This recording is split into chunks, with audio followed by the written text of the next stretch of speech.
I have a very special guest with me today who is Meredith O'Brien, author of her recently published memoir, Multiple Sclerosis, a memoir about the life-altering diagnosis of multiple sclerosis. And I thought this would be inspirational and informative for everyone, and she's taken the time to agree to talk to me today. So Meredith has a tremendous background. She's published multiple books. She has a master's degree in political science and an MFA in writing, and she teaches writing and journalism at a university in the Boston area. Thank you for taking the time to talk to me today, Meredith. Thank you for inviting me here. I appreciate it. So I know it's been a crazy year. I want to hear all about your story, but how are things going, during the pandemic for you and your family? Well, I have my 3 kids are in college, so it's been completely crazy. And 2 of them attend University of Massachusetts, and I live in the Boston area, and one goes to BC.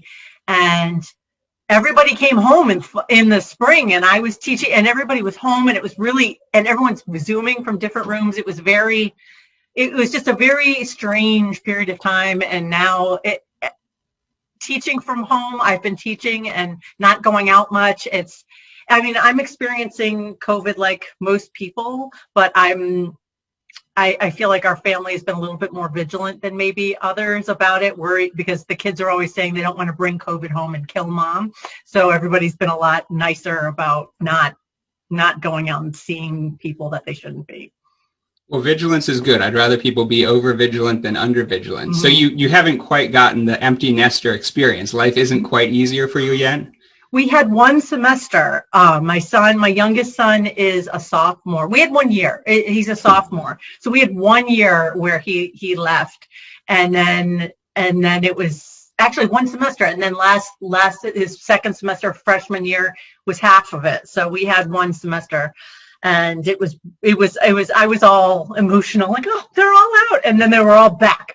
And so then with all the clothes and all the dishes and the fact that we can't keep food in the house because it's eaten. So I'm like, okay, this is just a different experience. Everything is different for everyone, but this is not the empty nest I expected. And they expect mom with MS to do all the dishes and everything and do their laundry again? They like to pretend that I don't have it. And then when I say, come on, guys, and they go, I know you have MS. And they'll do it. They'll help out. I mean, if I'm really not well, they'll do it. But they kind of like to pretend that nothing's really happening. So. Yeah, and we could talk about that. I know, you have a lot of invisible symptoms. You look normal to people, and that's an issue sometimes, right? It is. And it's hard. Like if you'd seen me yesterday, I had one of those days where I had a headache all day. My eyes hurt. I couldn't focus. I had the blinking lights in the corners of my eyes, and you can't really read when you have that. So I couldn't look at the computer. I couldn't read. I couldn't really look at a screen. So I laid in a darkened room and just kind of angrily waited for it to pass. And I'm just kind of like, yeah, I can't do anything. And I was sick then, but today I'm not having that, knock on wood. So I don't necessarily look like I have something wrong with me. Yeah, just a lot of fluctuation, and that's so common in MS. So I don't want to tease you too much. I know it was a rough year for the Red Sox, and you're a hardcore fan, but did you at least get some satisfaction knowing that Mookie Betts got a second title? I love Mookie Betts. I was so angry that they traded him away and that he left, and I was so disappointed. And I didn't have high expectations going into the season just because of COVID, but just in general. And so I'm used to rebuilding cycles. I grew up with rebuilding cycles for most of my adulthood. So I'm happy for Mookie Betts, though. He's a good guy. Well, Alex Verdugo is pretty good, so you guys might be okay, and you didn't have to spend $365 million. That's the Los Angeles way of building teams. Yes, that's true. Well, anyway, so I know that you are one of those many people where you had symptoms of MS a long time before you were diagnosed, and your book is Uncomfortably Numb because numbness was your first symptom, and it looks like maybe you even had that like a long time ago when you were 24, or I should say not that long ago. I don't want to reveal your age. Well, that's fine. I don't mind my age coming out, but it's weird because when I started to write this book and I looked back at, well, did I have any neurological signs or anything before this? And I was diagnosed when I was 45, and I went back and I remembered, oh yeah, I had that period of time when I was a newlywed and I was at my newspaper job and I had this numbness on my left side, and it was weird, and it didn't impede my ability to move my hands or anything, but it just was strange. And it started to spread a little bit, and I thought, no, I'll call a doctor. By the time I got to see someone, it was gone. And they just looked at me like, well, then you're fine.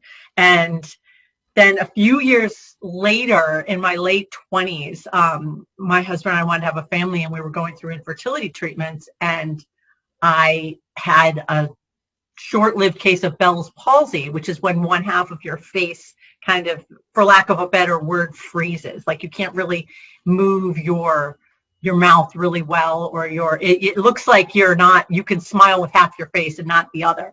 And they said, oh, it'll pass. It should go away. They didn't know what caused it. And I said, okay. And I was teaching at the time, hoping that my students wouldn't notice I was a little bit slurring as I was speaking. And it didn't last that long. I don't recall it lasting that long, but I did not automatically associate or connect those to anything until way after the fact, wondering if those were precursors. I don't know.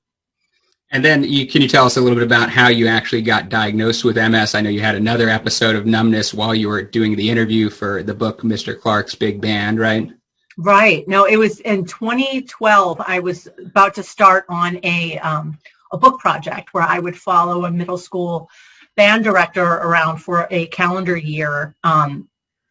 His band had lost a member, a middle school boy had died, and my son was in the band, and there was this charismatic guy, and he was going to help these kids through a year of mourning. And so we were sitting down for one of our first formal interviews when I noticed my left leg felt numb, and it was one of those things where I was wearing capri pants, and I could feel where the cloth met the skin. It just felt strange. And I thought, oh, I must have sat crooked or something strange about that, and tried to move my legs around. And then when I left the interview, I noticed it did feel strange. And then the numbness started to spread on my leg and then up to my side. And this isn't right. And so I went to my general practitioner, and she was very thorough and very, very nice. And she was ordered a test for several things, including Lyme disease. And she said, let's get an MRI. And I had done a teeny little bit of Googling, because if I can go down a Google hole and then I can then catastrophize really well. So I said, I don't want to do that. And I had seen MS was listed as one of the possible causes. So I just decided, well, I'm not going to go any further. And she said, well, get an MRI. So the MRI revealed what they initially called a mass on the base of my brain where it meets the spine. And then I was referred to a neurologist, and that's when and I went to a general neurologist who basically was unimpressed by the physical exam and what I explained to him, where I was having the numbness, where I was experiencing it, and he seemed skeptical of my reports. That's pretty concerning. There's a mass on your brain and brainstem. Don't worry about it. And I know, you read later in the notes that maybe they thought you had psychosomatic illness. I mean, that's a bit unusual.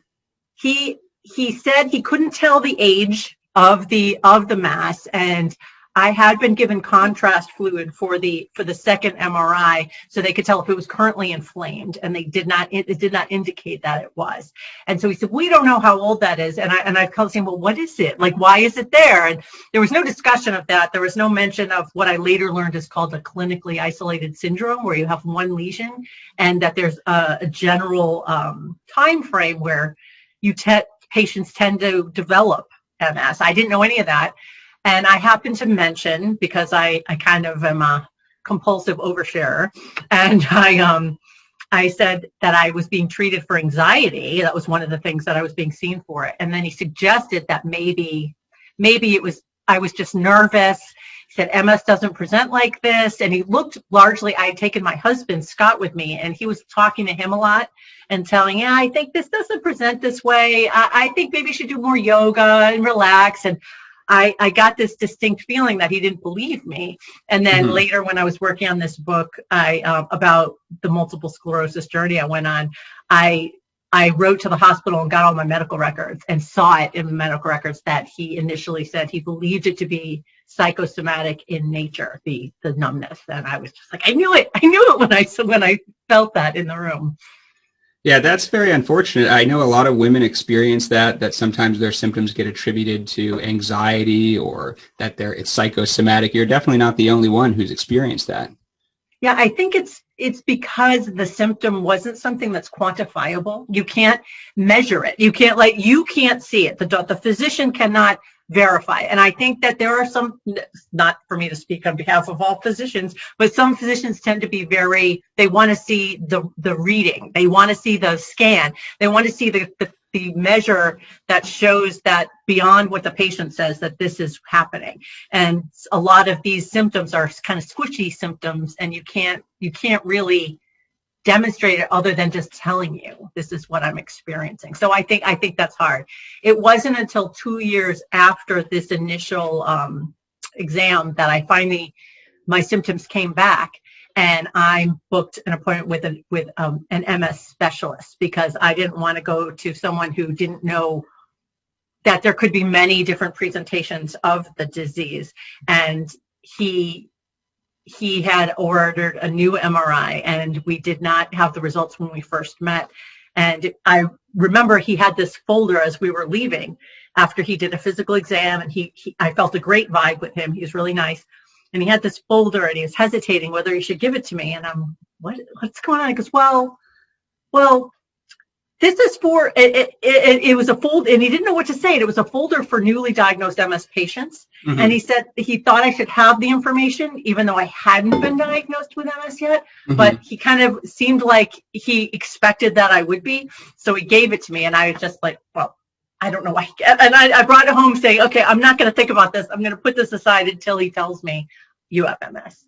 But it was a different experience with the second neurologist than with the first. Right. And I know that you had that second MRI, but then you had a trip to LA planned, and you didn't get the results first. It was awful. Yeah. Yeah. And tell us what happened during that trip. Well, I felt badly because my doctor, the new Dr. Thatcher, they're all changed names, by the way, that I don't have the real name. I had met with him, and I was telling him before I got the MRI, so my family's going on a trip, the 5 of us. Our 3 kids, our youngest was 12, the other 2 were 15, and we had a really crummy year, and we said, we want to go to Los Angeles. We want to go someplace the opposite side of the country, just go someplace else. And it was a 10-day trip. And I said, can you see if you can get the MRI results back before we leave? And I made a nuisance of myself calling his office. I felt so badly for the person who was answering the phone. I'm like, do you have the results? Do you have the results? Do you have? And I didn't want to bug him, but I just felt really, I needed to know. And then the first morning, of course, that we were in Los Angeles, I get a call from him, and it was kind of a cryptic call where he basically said in layman's terms, you have a whole bunch of lesions, and he didn't say you have MS. And he kind of downplayed the severity, and he initially said he wanted me to come in, and I said, I'm in Los Angeles. He said, well, when you get home, come in right away. And I said, okay. And then he didn't tell me I had MS. I should have known it was all there. I just went into complete denial and pretended. I mean, I talked to my husband, and then we just said, we're going to pretend that call never happened, and we're going to try to have this great family vacation, which didn't turn out so great.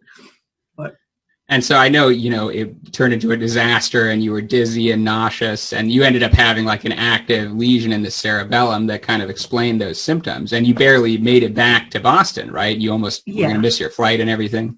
Yeah, there were 2 major events. One was at the Hollywood Bowl. We had gone to see Jack Black was emceeing the Hollywood Bowl pop orchestra was doing a collection of Pixar film themes, and my kids were all excited about it, and we had never been to the Hollywood Bowl. And right as the first piece is starting, I started to feel ill, And it was, I tend to have, as I now know, I'm heat sensitive. And if I get overheated, I lose my balance. I violently ill. I get sick to my stomach.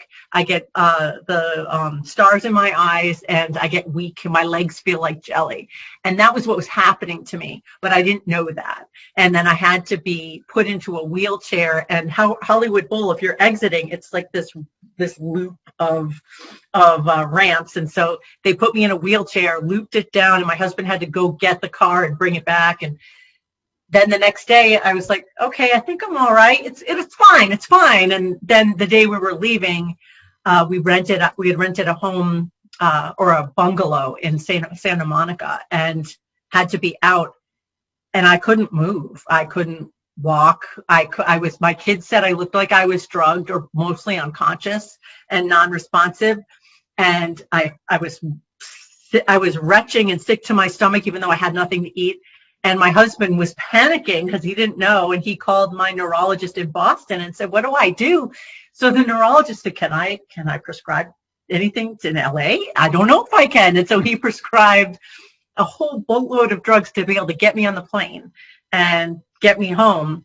And long story short, 2 days later, I was in an ambulance going to the hospital because it was just this continual MS attack that I didn't realize was actually happening. Yeah. So I know that was brutal. And then, kind of even after you were recovering from that, you have a lot of problems related to MS, even if people can't see it. Can you talk a little bit about like the heat sensitivity, the fatigue and everything like that? What is your life like now that you have MS? Well, the heat sensitivity, that's one thing you may see. Like it took me a long time to get it through. I still am very, very stubborn to acknowledge that I have these symptoms and it requires an alteration of how I have lived my life. For example, we go to Cape Cod, and I thought, oh, I'm fine. I can go down to the beach, and then go down to the beach and I'm retching. I am ill. And so I had to realize we had to figure out a plan for, okay, when can I go to the beach? I can go late in the day if it's not too hot and humid.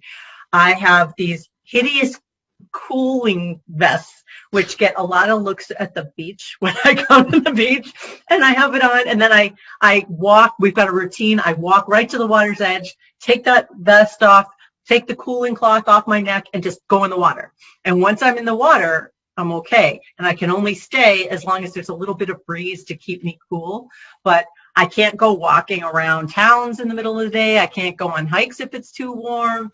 I had to learn how I couldn't go to all my kids' lacrosse games or cross-country meets based on the weather. I had to, and that was hard. I learned by making mistakes. I learned how to balance the fatigue because in my pre-MS life, I was a highly caffeinated, multitasking person. I have 3 kids, and my oldest 2 are twins. And so I spent most of my working life working from home as a freelance writer and teaching at universities. So I was always balancing all of those things. And I just thought, I can just keep going and just suck down more coffee and just do it. And I learned the hard way that I couldn't.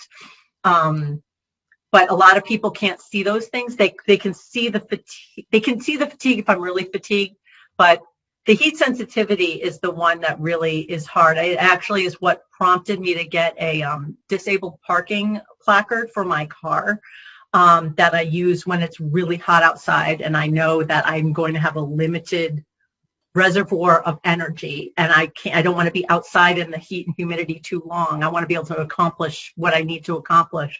And that's the only time that I have kind of faced people's incredulity. Say, like I teach at a university, and I got a pass so I could park closer to the building I was teaching in because I was going to have to be standing for my whole class, and the classroom was kind of warm. I said I needed to make the situation as optimal for me to succeed as possible. Right. So I used the placard, and some guy came out, was walking by. Hey, lady, do you know that's handicapped parking? And I said, yes, I'm aware. And he just looked at me and shook his head. And so then after that, I printed out the National MS Society logo on a piece of paper, and I stuck it in the dashboard. And then on another piece of paper, I printed out, I have MS. Maybe it's naive, but thinking if someone was going to leave me a mean note, maybe they would, if they got to the car and saw that, maybe they'd think twice about it. I don't know. Yeah, it's unfortunate. A lot of people do experience that because I understand you may look good, especially like just walking a short distance, but you need to conserve energy and everything. Right. It's a calculated thing. If I'm going to be able to get through the class, get back to my car, drive home safely, I need to not have a reaction to the heat, which saps my energy. It's a whole long process. I think through every bit of it. So yeah, it's hard. Right. Now, I mean, despite all these issues, I got to say, I mean, you're amazing. Like you do so much. You're writing the book and you're teaching classes and you've got 3 teenagers at home and you signed up for the MFA remote program and everything like that. How did you, do it all at the same time, despite having MS, despite having fatigue and all these issues? I just kind of dragged myself through it. Like that, there was a period of time where I was teaching 2 classes and taking 2 MFA classes remote online, and I had to largely tell my kids, you have to drive yourselves. I can't drive you to places. You're going to have to do that.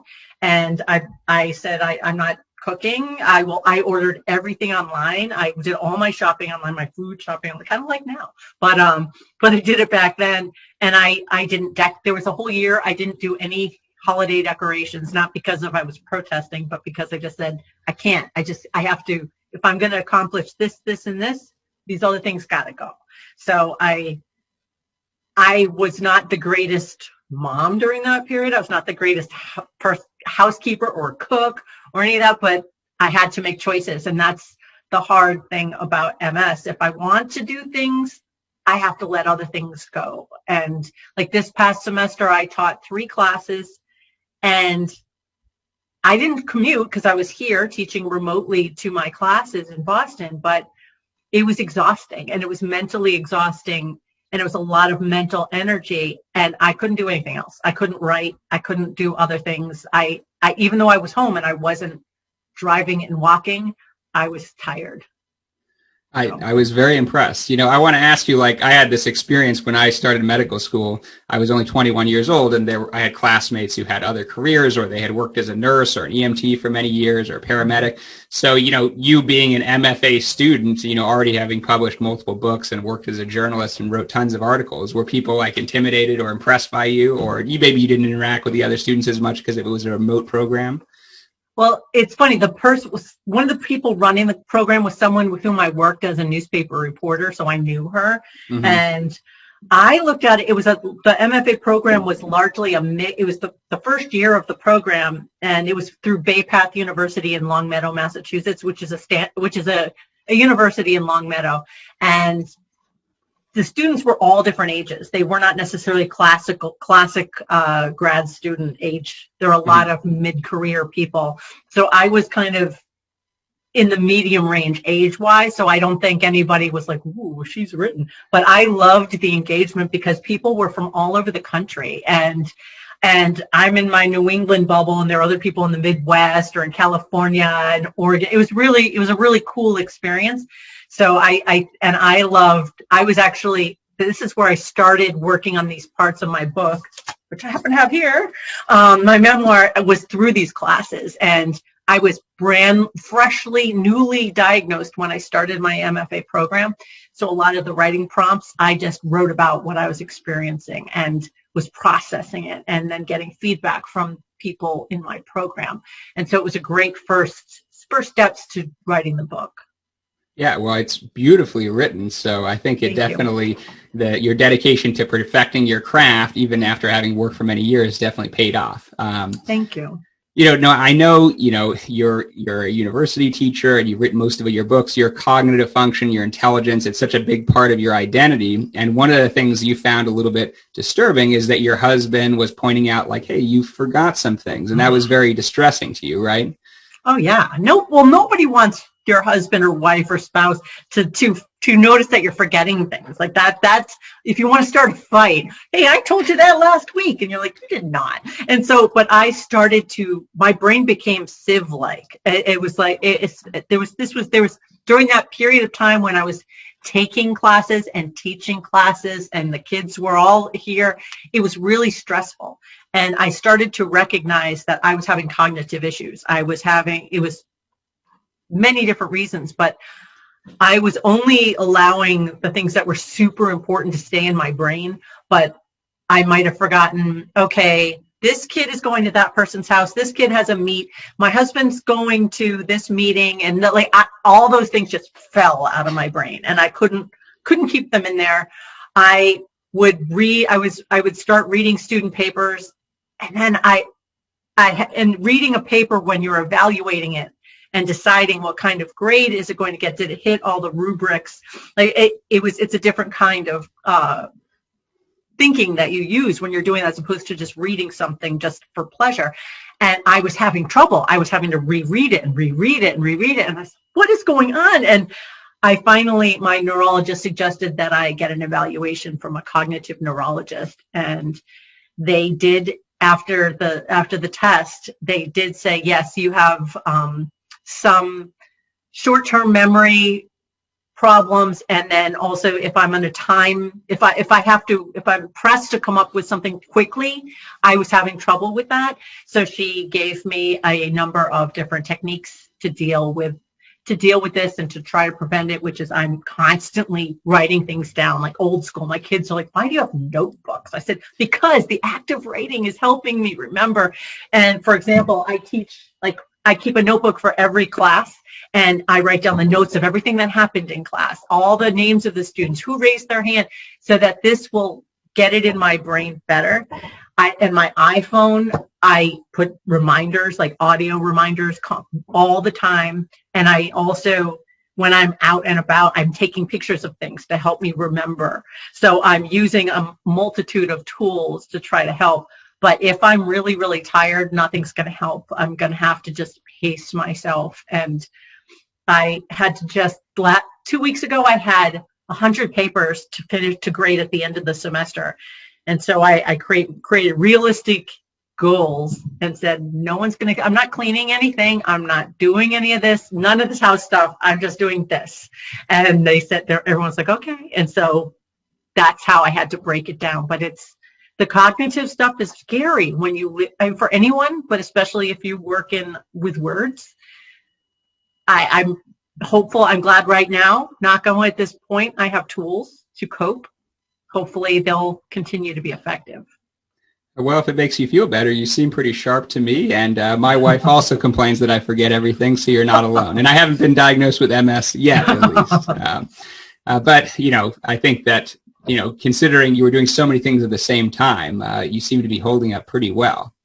To kind of move on to a few more general issues about MS, like one of the things you mentioned is that when you first started researching MS, you were seeing all these negative popular media comments about MS. How MS is a horrible, disabling disease, and it was very distressing to you and not very accurate because, a lot of people with MS do quite well, even in the very long term. I have patients who have had MS for 50 years or in their 70s and look amazing. Wow. So what was that like? And what are your thoughts about how MS is depicted to people who aren't as familiar with it? Well, I understand from a dramatic point of view that when you're writing fiction or you're writing something for television or film, you want something to be dramatic, and I get that. And I understand that any mention of a disease that raises its profile is good for people to hear about the disease.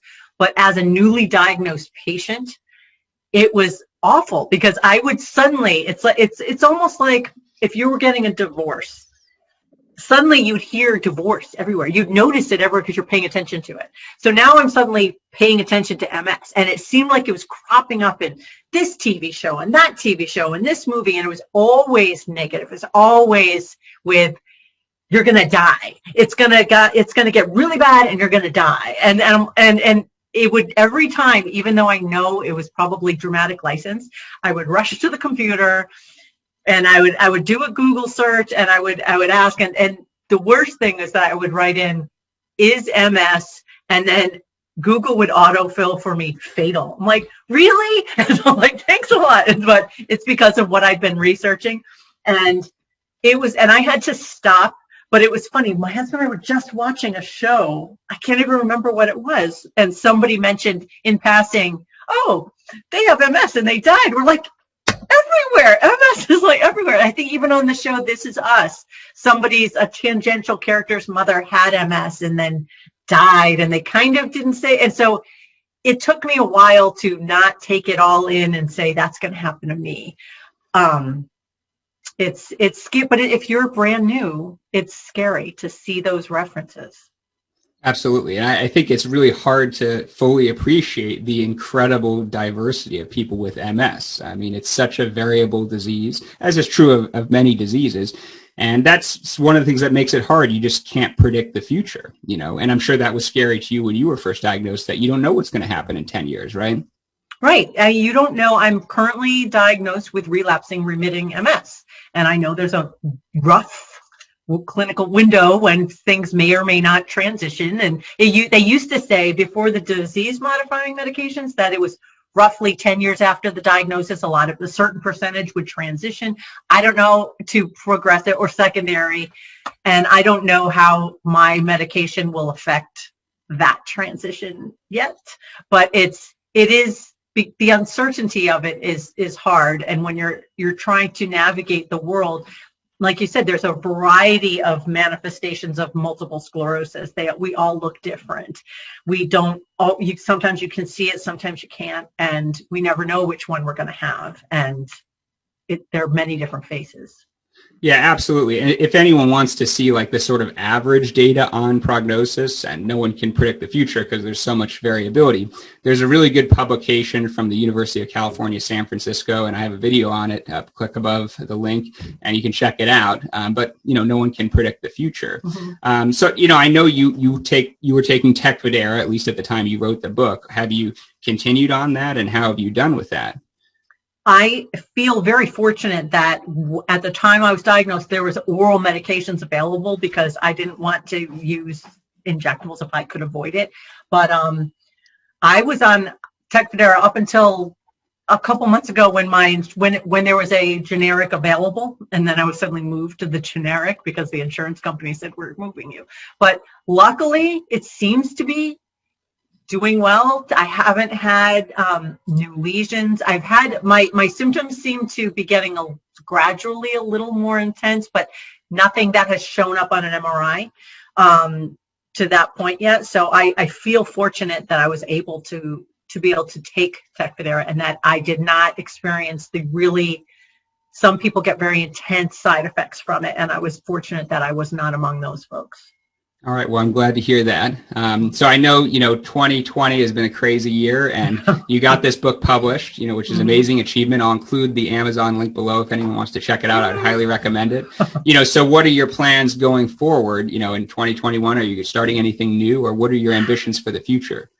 Well, I've been toying with this one book, a totally different type of book, because the last two books have been, this one about the memoir. Part of the memoir, the time frame that it covers, my mother, who was 65 at the time, got diagnosed with cancer and died in pretty 6 months after diagnosis. So it was very sad.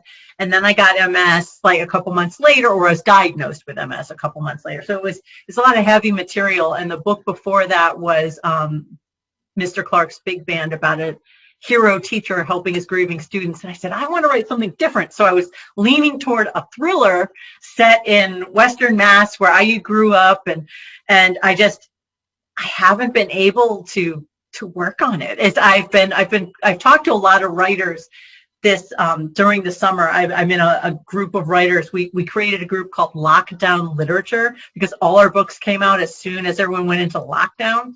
And so we email each other, and a lot of us have said we felt creatively like we just started just sluggish about it. So I've been instead reading. I've been reading voraciously all different kinds of books, trying to feed my creativity. So I'm hoping in 2021 that I actually start the work on the thriller that I've kind of sketched out and do it. It's just this, and I'm also teaching fewer classes in the spring, so that should free up some of my bandwidth to be able to do it. So that would be great if you could transition to fiction, do something different, right? Right. Now, so you mentioned your mother. I thought it was really interesting in the book how you kind of talk about your character, and you have a little bit of a conflict with your mother. You have very different personalities. Mm-hmm. I'm not sure if you're joking, but you say you could be like the least favorite child. Can you tell us about that, and how did it affect you? Not. Yeah. No, my mom and I. She was a very strong-willed woman. She was kind of if there's people who are alpha types and beta types, she was an alpha and I was a beta, and my dad is beta. And my mom was very tall, much taller than me. She was like 5'10", and she tended to wear heels, so she was very intimidating. And she was the wine buyer for 2 different, they call it package stores in Massachusetts, but liquor stores in the Northampton area near Smith College.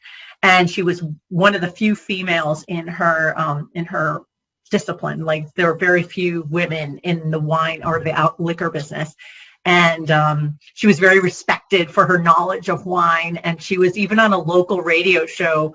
I don't know that she totally got that she was kind of the straight man to his comedy. This guy would have her come on and talk about wine of the week, and she was called the Wine Mother. And he was just kind of goofing on her. And I don't know if she really got that he was kind of making fun of some of her very stiff kind of presentation.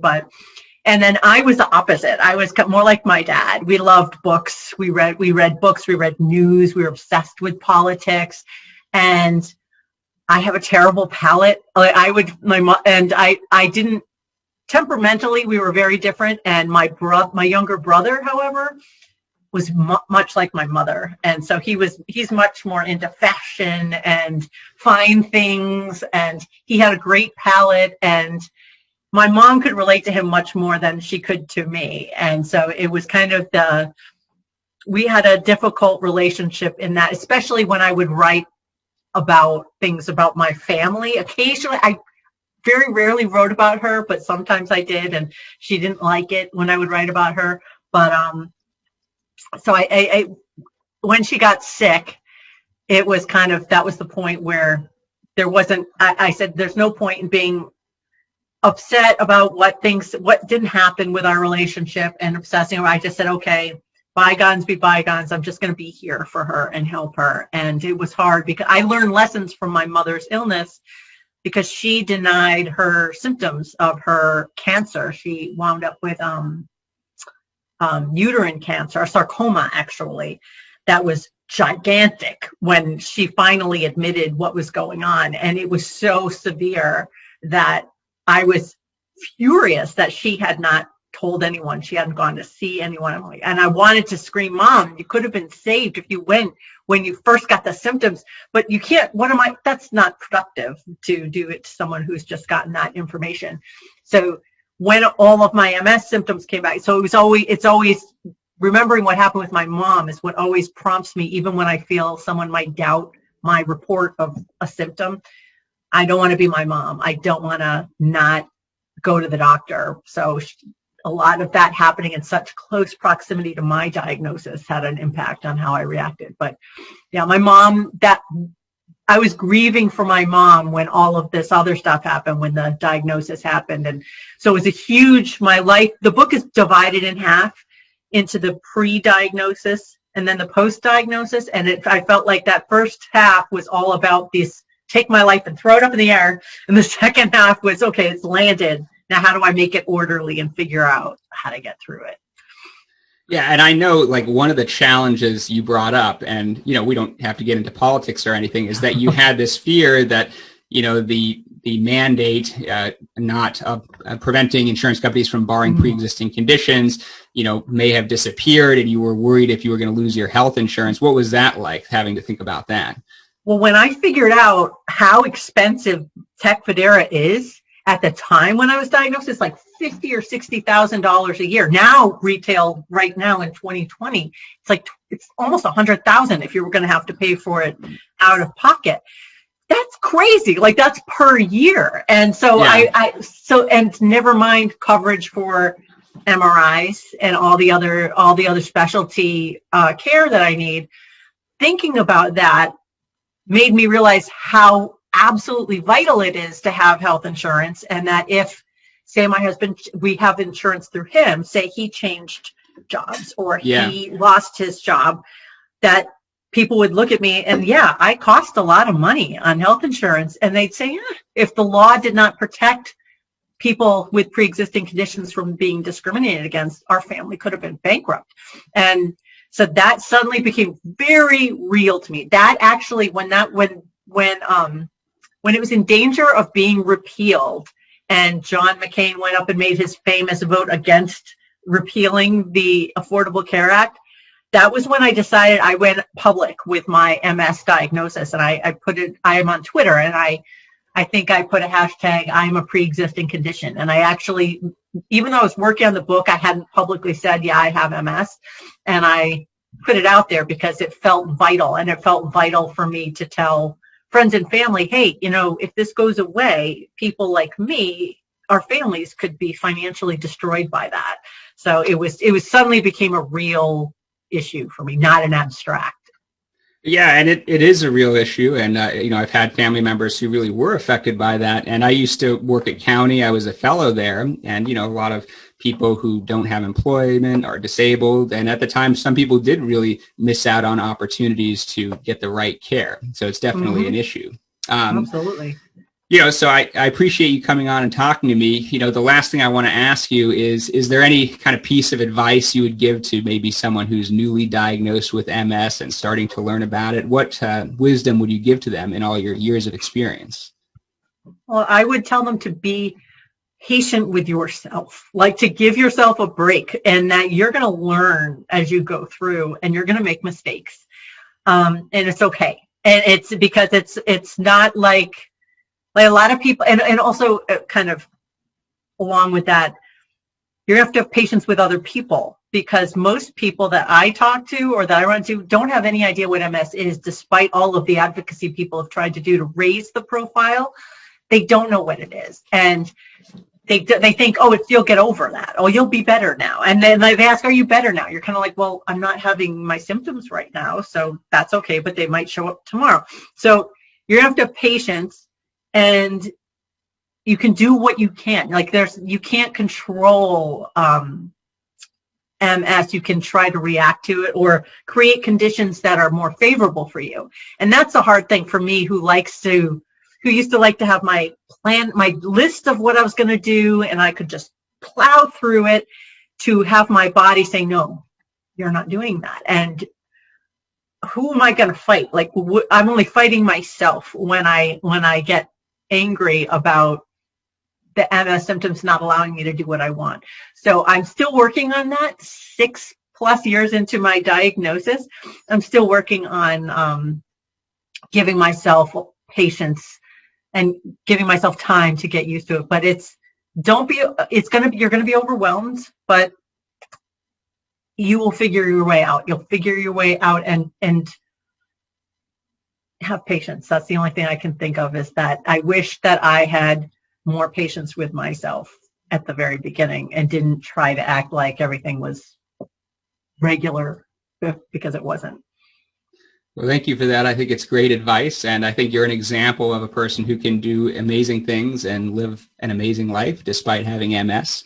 And again, I appreciate you coming on to talk to me, and hopefully 2021, the Red Sox will come back, and we'll see Dodgers and Red Sox in the World Series. That would be so great. We'll get a chance for a little revenge.